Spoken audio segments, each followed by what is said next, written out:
Assalamu alaikum and peace be unto all of you. I'm here today. I just wanted to share with you briefly my story as to how and why I converted to Islam. So I'll just get started. So growing up, I actually was raised in a very devout Catholic household. Without fail, my parents used to bring us to church every single Sunday. We used to practice all of the holidays and celebrate all the holidays in the religious sense. My parents would fast on Fridays. I actually went to Catholic school my entire life, so definitely very well versed in the Catholic faith.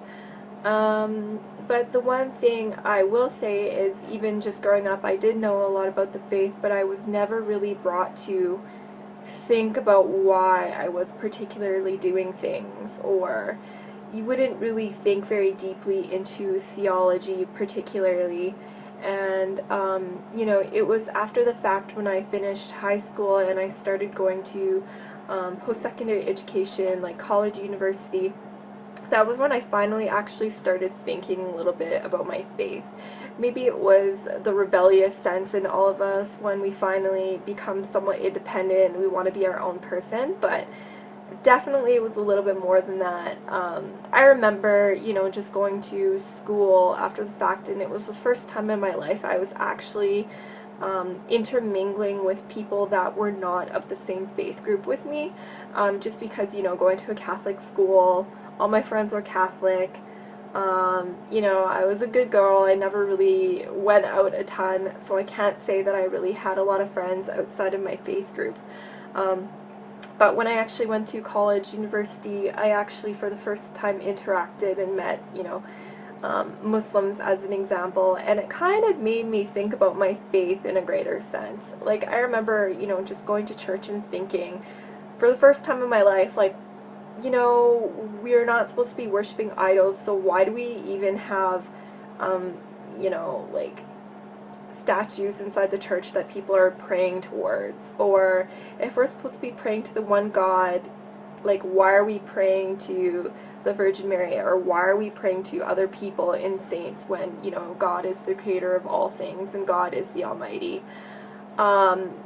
In that sense, like, it just kind of raised a lot of questions, or I started thinking simply about Trinitarian issues, and the fact that if Jesus was praying, who is he praying to if he is God? Or why would he be in need particularly? Like, a lot of these things, no matter who I would talk to, wouldn't really have a great resolution. Just to name a couple of other things, like, if God is eternal, then how could God die? Like, I really just couldn't wrap my head around a lot of these issues, and the more research I did, the more I realized that a lot of these theological issues came after the fact, and the pure Christianity was actually Unitarian. But it was the later kind of additions that changed the faith to make it what we know it as today, particularly, meaning kind of more of a Pauline Christianity. But I won't get into that. So generally, at that point, that was kind of when I was questioning a little bit more. But I really didn't have much of a solution. I just had questions. I started kind of looking into agnosticism, just because I figured, if Christianity is wrong and, all of these other religions are quote-unquote polytheistic, and I can't really accept that. They're either polytheistic or they're not particularly religions. They're more kind of like ways of thinking and whatnot. I don't really want to be involved with any of these, and I never really found a good monotheistic solution, but at the same time I wasn't really looking much into religion. But then it got to a point where I actually got in discussion about religion with some Muslims, actually, when I was at school. And I really didn't know much about their faith, to be quite honest. I had all of the stereotypical kind of ideas as to what Islam actually was. The fact that it was, terrorist mongering and a violent faith, and you know, they just want to convert everyone by the sword, quote unquote, or, you know, intolerant, they just want to kill everybody that didn't agree with them. You know, very, very shallow kind of ideas as to what this faith was. But the more I kind of started asking questions about it, the more I was kind of finding myself strangely attracted to this religion. Basically because of the fact that they believed in the existence of the one God. They believed in God's oneness. They believed in God's eternity, everlastingness, you know, but without all of the mental confusion. It was just, you know, basically belief was broken down into the fundamentals, and it was something that everyone would be able to digest without actually having to do any mental gymnastics. So long story short, I started looking a little bit further into Islam, not really wanting to particularly accept it as my religion, but still attracted to it nonetheless. I started taking a religious studies course where I actually was able to look at Islam from an unbiased, kind of scholarly perspective, and again, I found myself kind of being attracted to it because of its, you know, rationality. And the fact that Islam could meet kind of belief in science halfway. It was rational, sorry, but it had proof at the same time. It wasn't just asking you to believe without any questioning or proof whatsoever. So again, looking into the Quran, I found the exact same thing. You know, Allah would command His servants to question or think about things or ponder about things, and that was something that I definitely wasn't used to previously with the Bible, and something that was very attractive for me. Actually pondering and meditating about my religion, you know, it kind of gave me some kind of peace in my heart that I was really, again, becoming very attracted to, but again, I wouldn't accept Islam as my religion until I was entirely sure about it. You know, so again, reading more into the Quran, I was finally also able to put Judaism and Christianity into perspective, particularly looking into the role of prophets. Jesus is seen in Islam as a prophet and not being divine. And again, if you look at the Bible from a Quranic perspective, you'll see again all of these proofs in the Bible. The fact that Jesus, peace be upon him, attests to the oneness of God, and never anywhere in the Bible does he ever claim divinity, simply. You know, so reading into the Quran, it was slowly kind of answering questions for me. You know, when I would bring up all of these horrible arguments that I would see online and whatnot, to people of faith that were actually well versed in their religion, you know, I would always find some kind of resolution.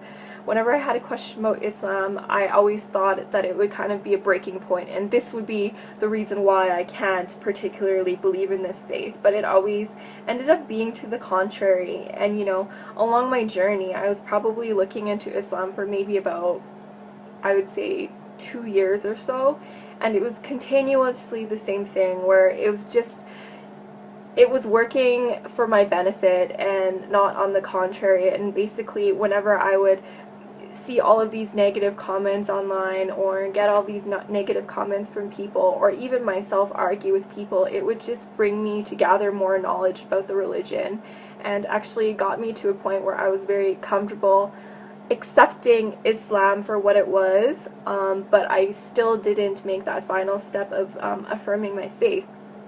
And then I found it was actually just one very last driving point that brought me to accepting Islam. When I was actually very close to accepting Islam, I was doing an internship in Edmonton, where I was in school at the time, and this was coming to an end, and I was on my way back to Calgary, where I would actually be living with my older sister for the first time in many years, because she had actually been in Edmonton for university and I was in Calgary. It was just a big jumble. But anyways, so that was the very first time I would be living with her in years. And I just remember one morning, I remember this very vividly, and it was actually the middle of Ramadan. I wasn't practicing or anything yet at that point. I'm still looking into Islam, but I heard like some crazy rustling noises and business going on in the kitchen, and I was like, what is this? What is going on? And it was really early in the morning, and then I found my sister in there eating a bowl of cereal, and like she had all this food around her. And I kind of questioned her as to what she was doing, and I realized at that point that she was trying to attempt to fast. So everything kind of came together at once, and I realized that at the same time when I was looking into Islam, my sister was also, even though we were separately living in completely different cities and didn't talk about religion whatsoever, we were actually going through the exact same thing. So that kind of brought me to a point where I was feeling a little bit more comfortable in my decision, you know, to potentially accept Islam. And my sister and I, we ended up actually going to a lot of religious lectures and lessons together, and kind of furthering our knowledge together and searching together. And we got to a point a few months later where we actually ended up attesting and affirming our faith in Islam together and saying our Shahada, Alhamdulillah. And since then, it's been about 4 years. So I've, since then, you know, my life has changed dramatically, for the better. Finally, as a person, I feel so whole. You know, before Islam, I would go to bed at night and I would honestly not be able to sleep because I felt like I was purposeless, and I felt like, you know, extreme fear of, you know, what was going to happen to me. You know, am I just like this lump of flesh and I'm just gonna die and rot in the ground? Like, I just really felt unfulfilled, and I felt like there was no purpose for me. But in my life now, I can say that every single moment of every day, I feel like I'm accounting for it, and I actually have a purpose, and our purpose is to worship the Creator and devote our life to the Creator in the way that He has outlined in the Quran. Very, very simply speaking.